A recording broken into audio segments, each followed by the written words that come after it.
dia a todos. Gostava antes de mais de agradecer à organização pelo evento e agradecer também a todas as pessoas que estão presentes. Este é um artigo que surgiu no âmbito de dissertação de mestrado e tem o título de A mudança de paradigma na produção gráfica de imprensa nacional nas últimas décadas do século XX. Ao longo do século XX, as artes gráficas sofreram grandes alterações. Os desenvolvimentos tecnológicos, aliados a uma necessidade de otimização de qualidade do objeto final e de tempos de produção, serviram de alavanca para o avanço das técnicas e tecnologias de produção gráfica.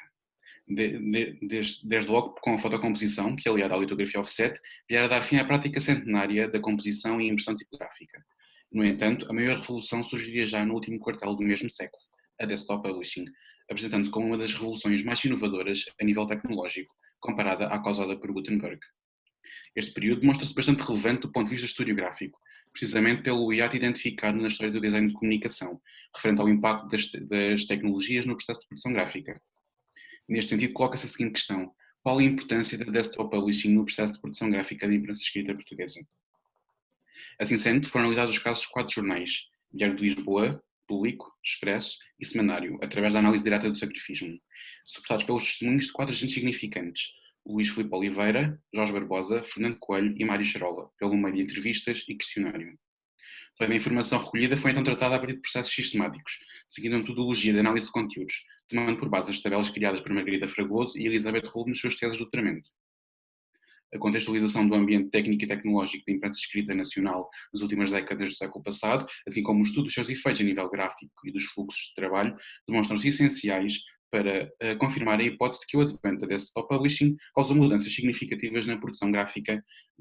na produção da imprensa escrita em Portugal.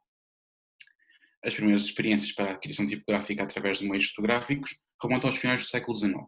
No entanto, esta tecnologia só tomara maior relevância a partir de 1946, quando passara a ser utilizada pelo Estado norte-americano. Este novo processo operava pelo meio de um sinal de luz, que premiava a imagem de um caractere em película fotográfica ou vidro, permitindo alterar o seu tamanho através da lente. Posto isto, a sua localização era fixada através de um espelho e revelada em película ou papel fotossensível, tal como se procede na fotografia analógica. Com esta evolução, máquinas como a Monotype e Linotype vieram a ser substituídas por novas máquinas de composição a frio, como é o caso da Photosetter. Este novo processo acabara também por dar resposta aos problemas de composição simultânea de texto e imagem, passando ambos a serem trabalhados no mesmo plano, permitindo uma maior liberdade criativa através da integração e conjugação de ambas as matérias. Este fenómeno também se confirmara na criação de tipos, desde logo pela existência de um único tamanho base, que através da ampliação ou redução permitia a sua replicação para qualquer cor de letra, mas também pela facilidade de sobrepor, distorcer e manipular os caracteres, o que acabara por caracterizar o design da tipografia das décadas seguintes, como é possível verificar nos projetos do Globalin. No entanto, a composição a frio não chegara a atingir o seu período áureo, em consequência das grandes evoluções tecnológicas que seguiram, marcando a entrada na era digital. O último quartel do século XX trouxe consigo um conjunto de novos processos e tecnologias que revolucionaram a forma como as pessoas interagem entre si e com o meio envolvente, mas também a forma como se trabalha, nomeadamente em design de comunicação. Com a apresentação do Macintosh em 1984 e de linguagem de descrição de página PostScript, mas também do software PageMaker, são cunhados os marcos considerados por vários autores responsáveis pelo desenvolvimento de uma nova técnica de produção gráfica, a desktop publishing.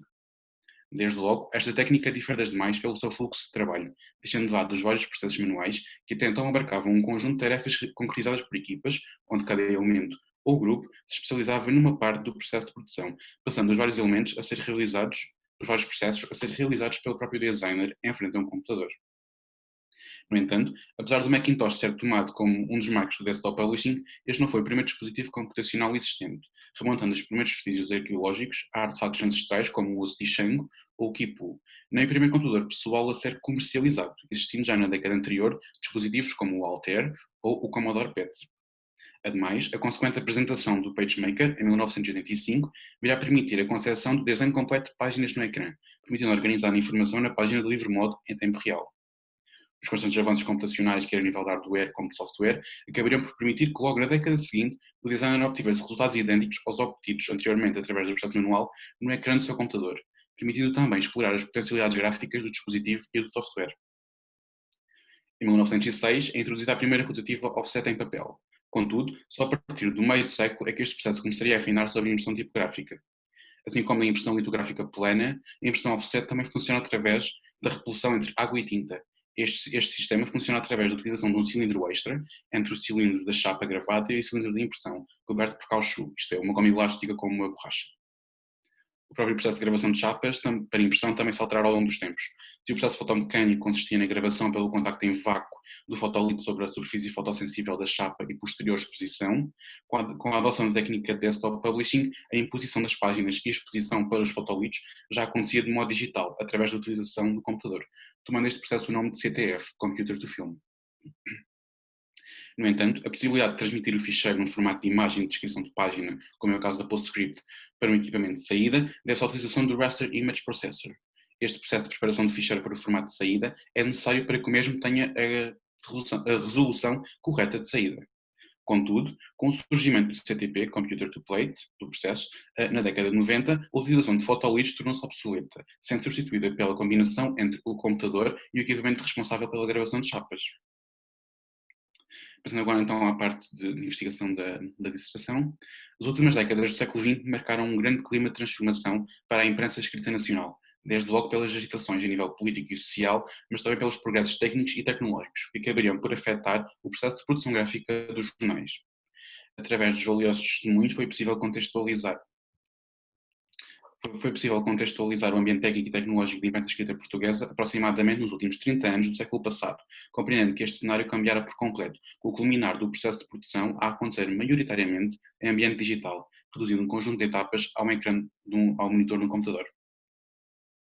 Se por um lado a adoção da desktop publishing trouxera consigo fatores positivos, como mudanças nos fluxos de trabalho e a redução do tempo de produção, permitindo também poupanças a nível económico, esta técnica acabaria também por afetar fortemente a mão de obra envolvida no processo de produção, desde logo pela redução de pessoal necessário à realização de tarefas de produção, mas também pela falta de formação inicial para utilizar as novas tecnologias. Ademais, as próprias infraestruturas dos diversos títulos acabariam também por mudar, passando de sua impressão a acontecer externamente em gráficas independentes, com as redações a passar a funcionar em open space, como se verificou no público desde a sua fundação. A nível formal, é notado um aumento na quantidade de imagens presente, assim como das suas dimensões, e um aumento na presença de cor, com vários títulos a imprimir em quadricromia SMIC.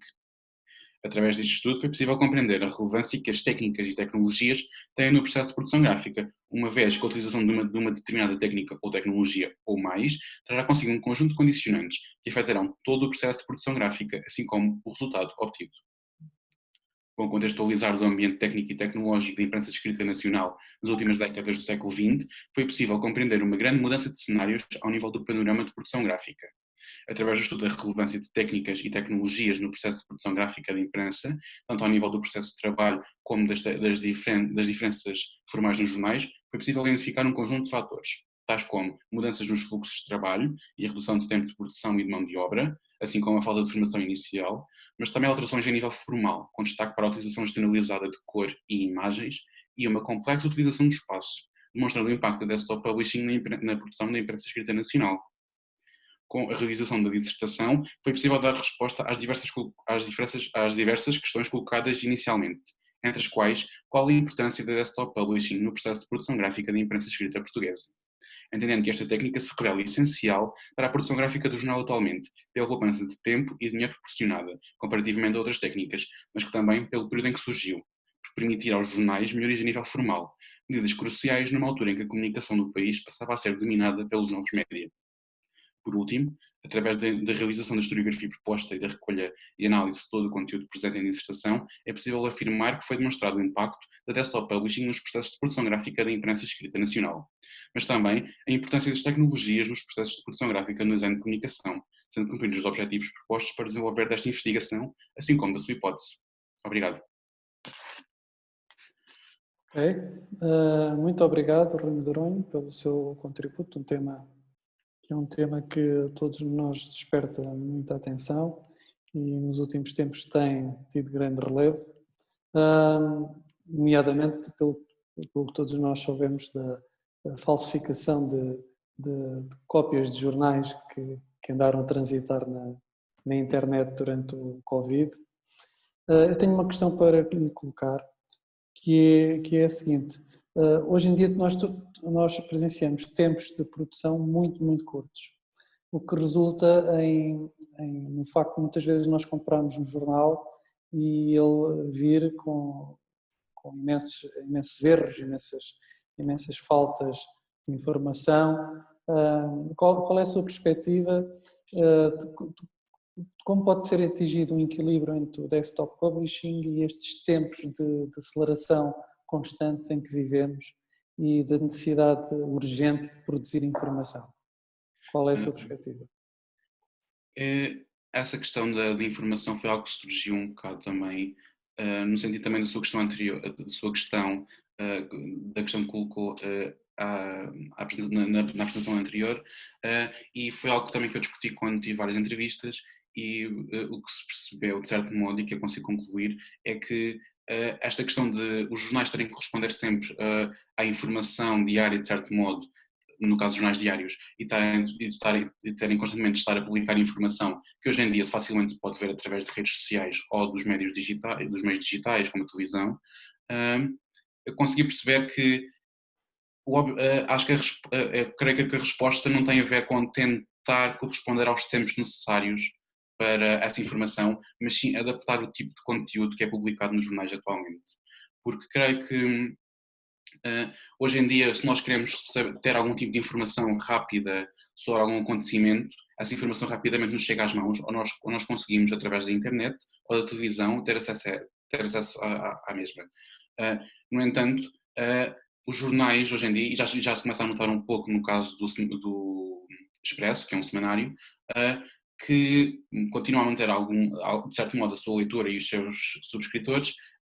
que alterou o seu panorama de publicação, passando não necessariamente a publicar informação necessária, no sentido em que expõe apenas a informação, mas que a informação passa a ser comentada, passa a haver uma análise da informação e portanto,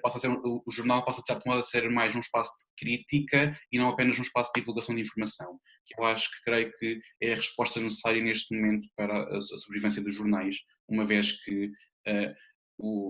esta ideia de comprar o jornal para obter informação que se pode obter em qualquer outra parte e muitas das vezes rapidamente, até pelos próprios sites dos jornais, não é algo que possa ser atingível hoje em dia e muito menos tentando acelerar o processo de produção gráfica dos jornais. Sim, tem um exemplo muito bom na sobrevivência do jornal The Guardian. Eles têm neste momento um modelo de consulta que é feito através de donativos, onde eles evidenciam esse modelo de informação crítica, que é o que chama a atenção dos leitores.